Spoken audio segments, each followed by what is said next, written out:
This is the $1,600 Elysian Diva made with the highest quality resin and materials, I think, with each unit fine-tuned by the engineers themselves, but still somehow having a channel imbalance. And this is the SimGot EW100 that I bought for $15 on sale, which does not have a channel imbalance. So then, what in the world can make the Diva worth $1,500 more, but still come with shitty Sci-Fi QC? I mean, there's gotta be a sweet spot somewhere in between the two, which is why today we're here to find out where that diminishing return point is. Or more specifically, which is the best price category for IEMs in 2024 right now. Now, obviously, this won't be perfect, but hear me out. Basically, we'll be measuring the value of a price range based off three main categories. First, does it work like it's intended, or in other words, is the quality control in check to a certain degree? Now, spoilers, every IEM in whichever price range you pick will all fail, the QC to some extent or another, whether it's a $20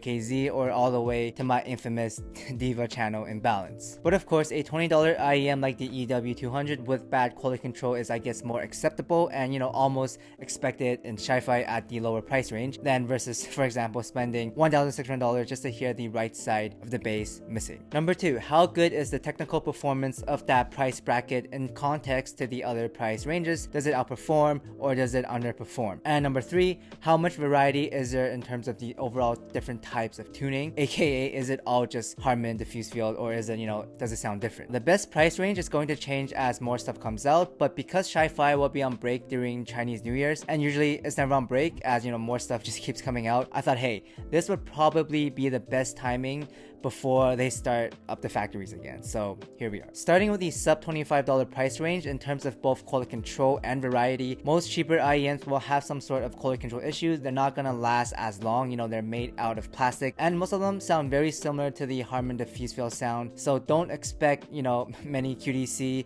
super neutral, or like 64A type of sound. Tech-wise, don't expect much, on average, it's not going to outperform a $50 or $80 set. If you just want an IEM that works, or a beater for the gym, or if you're commuting to work or something like that, then I think grabbing a Wanar or a EW100 is pretty great. But in my opinion, this isn't the best price range as the upgrades are very noticeable and actually worth it once you move up and they're more of your starter sets that gets you familiar with the sound. Next, at around $55, we have stuff like the EW200, which is a noticeable bump over the $25 IEMs, in terms of technical performance, with also a slightly bigger variety as well, as we see more interesting tunings like the OG Ola, which has like no bass and more focused on the vocals, or the Sonus, which is cleaner and just like more neutral and more balanced. Quality control is overall still very similar, maybe a little bit better because the materials are, a little bit more sturdy, they're more metals, but it's gonna stay the same, unfortunately, even if you move up to the higher price points. That's just what Sci-Fi is. Although the real jackpot is at around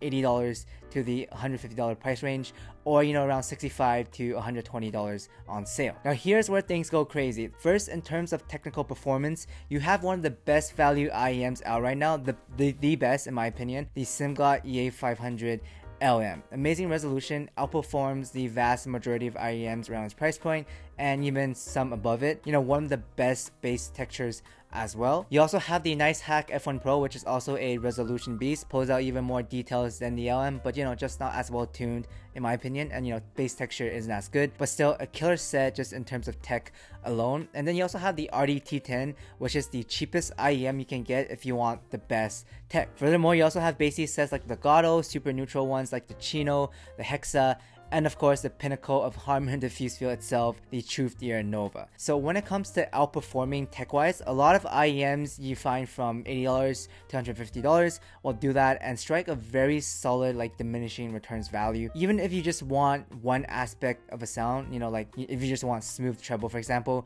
you got that as well with the IE200. Not only do you get a big bump in resolution, all that, but the variety also increases by a lot, and you get a lot of different types of tuning. The only ones that are really missing is the 64 audio one and the QDC ones, but all in all, a lot of variety. Because if we jump to $200 or even $350 or like even $450, the tech scores are pretty much the same, like at least from the ones that I heard. The best I've heard at $80 to $150 is an A plus from the planars, and the best I've heard at $350 or even under $500 is still an A plus. And on top of the huge diminishing returns, the variety is also very similar. Now you will find cheaper QTC stuff like the Neptune and the Uranus, and some 64A copycat tunings here and there, but they all lack the refinement, and the QC issues and unit variance continue to persist because it's Sci-Fi. The only standouts I can really think of under $500 is the Hype 4, the Studio 4, and maybe the T2, which are all very well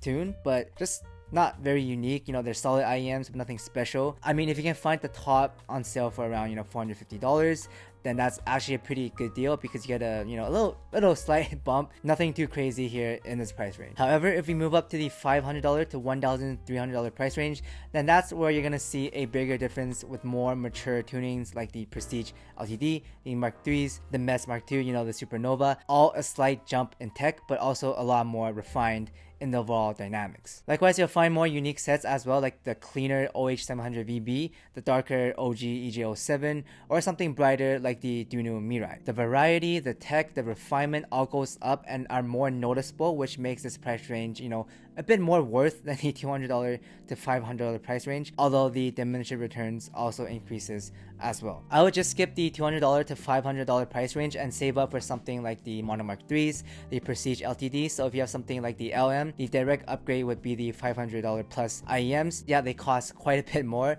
but the difference is actually justified somewhat because you're leaning into more investment and endgame territory now. Then finally, for IEMs past $1,500 like the E12T, the Condensa 12, the Crimson, stuff like that, you're really just paying for the last 5 to 10% now. Here you're looking for perfection, whether in the bass, the mids, the vocals, the treble, or as perfect as you can get. The variety in tuning, there's a lot more. There's a lot more unique sets, as well as a boost in overall dynamics refinement, and tech all goes up by a little, although the QC is obviously going to still be an issue with some of the Empire Ear stuff and of course the Elysian stuff. You're also going to get hit by huge diminishing returns as well, so this is officially, I guess, endgame territory, spare cash territory, or audiophile addict territory, whatever you want to call it. As for the final rankings, I actually placed the 1.5k plus range last place along with the $250, $200 to $500 one, because it's just super expensive, man, and not worth it for most people,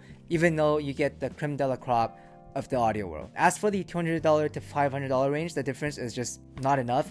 Sometimes it's just not even there. You're not getting anything special either. Unlike the E12T, for example, you can actually hear like a difference. So you're better off just skipping that price range and saving up for the $500 plus IEM. Then at fourth place, we have the sub $25 IEMs. Great starter sets, but little variety, passable tech, very poor build quality and QC most of the time, no refinement, yada yada. You get the point. They're just very, beginner level sets. Then at third place, we have the sub $55 IEMs, mainly because the EW200 exists here. Phenomenal value still, great build quality, a noticeable bump over the budget Harman diffuse field sets, whatever you want to call it, and overall just a solid packaging all around. Then moving on, at second place, we got the $500 to $1,300 price range, which is quote unquote, end game from the vast majority of people. You're going to hear the difference not only in the tech, but also in the differences of the tuning. Finally, at number one, it's the $80 to $150 range, or $65 to $120-ish if you include the sales. This is where you're gonna find the best value IEMs tech-wise, while striking a good balance of variety in tuning, in the flavors, as well as overall dynamics and refinement. Now, of course, again, as more IEMs come out, maybe this is going to change. Maybe, $200 get more competitive, it trickles down. As for now, the $80 to $150 range is like the golden spot that everyone should be really just testing out their, their flavor, their sound profile, until really deciding to get a quote-unquote, end game set.